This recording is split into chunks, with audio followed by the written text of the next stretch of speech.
സൂര്യ സൂര്യ ഏതു ഭാഗത്താണ്? അവിടെ നിന്നുള്ളൊരു സാഹചര്യം എന്താണ്? മഴയടക്കം പ്രതികൂല കാലാവസ്ഥ നിലനിൽക്കുന്നുണ്ട് എന്നുള്ളതാണ് മനസ്സിലാകുന്നത്. എത്തരത്തിലാണ് അവിടുത്തെ വിവരങ്ങൾ സൂര്യ?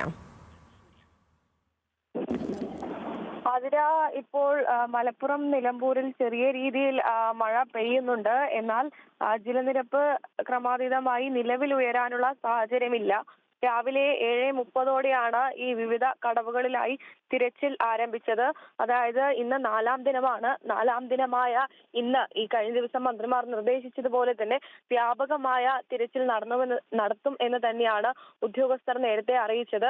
അതിന്റെ ഭാഗമായി തന്നെയാണ് ഈ വിവിധ കടവുകളായി, അതായത് പോത്തുകല്ല്, മുണ്ടേരിയുടെ വനപ്രദേശങ്ങൾ തുടങ്ങിയ മേഖലകളിൽ വ്യാപകമായി ഇപ്പോൾ സംഘം തിരിഞ്ഞ് ഇപ്പോൾ തിരച്ചിൽ നടത്തുന്നത്.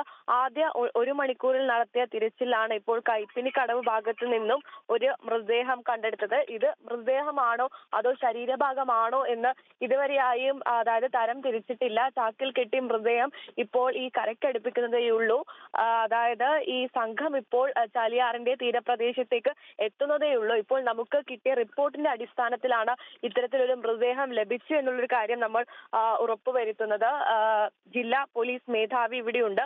അതോടൊപ്പം കളക്ടർ, അഗ്നിരക്ഷാ സേനാംഗങ്ങൾ, റവന്യൂ ഡിപ്പാർട്ട്മെന്റ് എല്ലാവരും ചേർന്നുകൊണ്ട് അതായത് ഒരു 8 മണിയോടെ തന്നെ അവലോകന യോഗം നടത്തിയിരുന്നു.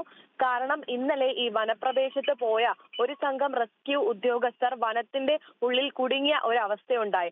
അതുകൊണ്ട് തന്നെ കൂടുതൽ അവർക്ക് കൂടി സുരക്ഷ നൽകിക്കൊണ്ടുള്ള ഈ പരിശോധനയും തിരച്ചിലും ഒക്കെയാണ് ഇന്ന് നടക്കുക. ഏതായാലും ഇതുവരെയായും 173 മൃതദേഹങ്ങളാണ് നിലമ്പൂർ ആശുപത്രിയിൽ എത്തിച്ചത്.